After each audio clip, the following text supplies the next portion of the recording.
All right, we're talking about Laplace and Poisson equations, and if you're following the videos, and if you saw the previous example video, this one's going to seem similar to that one. However, there's an important difference in this video. So suppose that we have two long concentric cylinders existing in free space. The inner cylinder has a radius of 1 centimeter and is at ground. The outer cylinder has a radius of 3 centimeters and is at 1.5 volts. Additionally, there is a uniform charge density, rho v, between the two cylinders. So some charge is distributed uniformly between the two cylinders. We're going to find the potential difference, v, everywhere between the cylinders when the charge density is rho v equals minus 2 times 10 to the minus 7 coulombs per cubic meter. All right. So the first thing that we have to do is establish a coordinate system, cylindrical in this case, and choose an orientation as I show right there in my drawing. Now, being able to come up with this drawing is part of the problem, really, and it's part of engineering, it's part of electromagnetics, and I'm giving it to you right here because it takes me forever to draw these figures because my artistic skills are nil.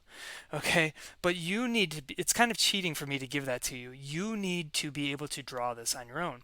So you'll see that I do have the cylinders aligned with the z-axis, right?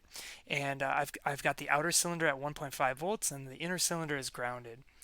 And the electric field is going to point in.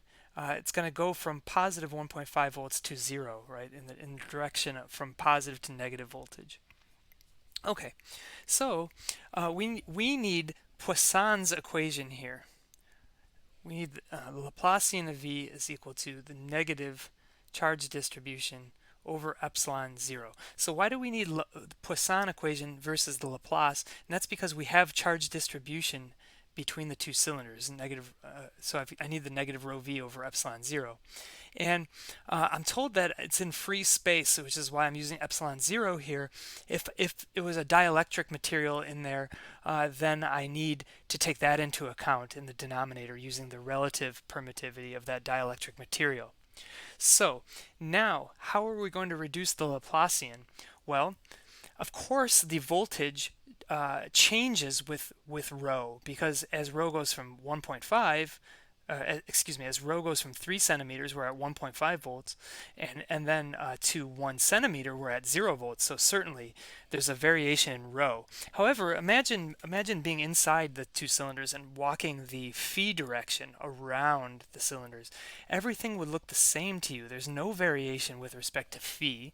And then because the cylinders are long, okay, there's no variation as you walk in the z direction because you never you never get any closer to the end of this thing. You can assume that long means infinite.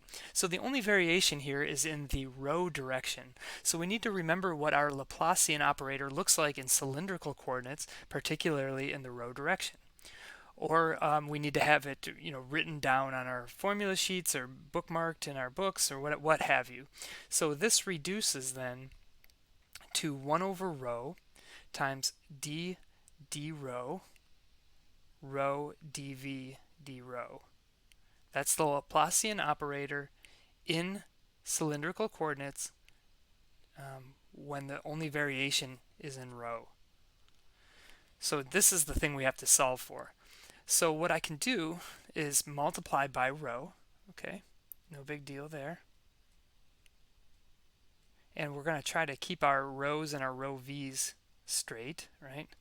So now I've got negative rho v over epsilon 0. Don't confuse the rho and the rho v. And then I need to integrate. So I'm going to integrate once, and so that tells me that rho dv d rho. So in other words, I've gotten rid of d rho because I'm integrating with respect to rho, is equal to negative rho v over negative rho squared, over 2 epsilon 0 plus a constant of integration. And the rho squared came about because I integrated with respect to rho, so that becomes a rho squared and then divide by the new power 2. Okay, so now I've got rho dv d rho is equal to this, so now I need to divide by rho. So I get dv d rho equals to negative rho v over 2 epsilon 0, so one of the rows cancel, and then I've got 1 over rho c1 like this. So now I need to integrate again. I integrate again and I've got again negative rho squared rho v, but now I pick up another 2 from the second integration, so I've got 4 epsilon 0 on the bottom, and then what's the integral of 1 over rho? Yeah, natural log, right, of rho. So I've got the c1 times natural log of rho, and then I pick up another constant of integration. Okay, so here's my unspecified solution to the Poisson equation, like this. Okay, so now I've got to get c1 and c2, so I have to apply the boundary conditions here. So I'm going to apply the first boundary condition, and at 1 centimeter, so this is 1 times 10 to the minus second. Okay, at that boundary, the potential difference is at 0. So that's my boundary condition, right? And so I plug in 1 times 10 to the minus 2 in for rho. So this would be negative 1 times 10 to the minus 2 times rho v. Okay, and rho v is specified in the problem. I guess I'll write it out here. Negative 2 times 10 to the minus 7 coulombs per cubic meter. Okay, and then times, so this should be squared, excuse me. 1 centimeter squared times rho v divided by 4 times epsilon 0. Epsilon 0 is 8.854 times 10 to the minus 12th. Okay, plus c1 times the natural log of, again, 1 centimeter. So 1 times 10 to the minus 2 plus c2, right? Now, if you watch the last example video, you might be curious of why I'm plugging in 10 to the minus 2, because in the last example video, I just plugged in 1 for 1 centimeter. And here it's because the charge density is in per cubic meters, so I need to convert the radius 1 centimeter into meters, so 1 times 10 to the minus 2, so all of the units match up there. Okay, anyway, so here's one equation. I've got 0 equals all this stuff, and I've got c1 and c2. And then I'm going to plug in the second boundary equation, so or boundary condition. So I'll do that. I'm going to erase a little bit up top. No, I'm going to do it to the right. I'll do it to the right here. I've got some space here. So now I'm going to plug in 3 centimeters. 3 times 10 to the minus second. And when I do that, I know I should have 1.5 volts. Right?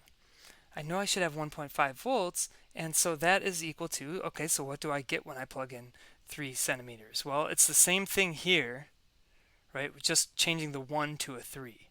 So now I'm going to have, and I'm not going to be able to fit this, I'm sure, but this is minus 3 times 10 to the minus 2 squared times minus 2 times, I'm going to leave off the units, okay, like that, over 4 times 8.854 times 10 to the minus 12 plus c1 times the natural log of 3 times 10 to the minus 2, right, there's a minus 2 there, plus c2.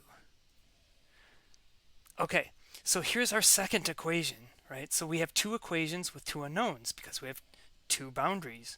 And so you need to be able to solve this for c1 and c2. So what I recommend is subtracting. So in this case, if we subtracted this equation, our second equation, from the first equation, then the c2's would drop out, right? Because they're both plus c2 plus c2. So if you subtract them, the c2's drop out. And then you've got one equation for just c1. And so you can solve for c1. So after you subtract, you can solve for c1, and I get negative 2.7469, and I'm carrying more than 3 significant digits because this is not my final answer. And then when you get C1, then you can plug C1 back into either of these two equations and get C2. And so when I do that, I get negative 13.214, again, holding more than 3 significant digits. And I'm going to erase now. I'm going to erase so I can get some room. Erase this guy.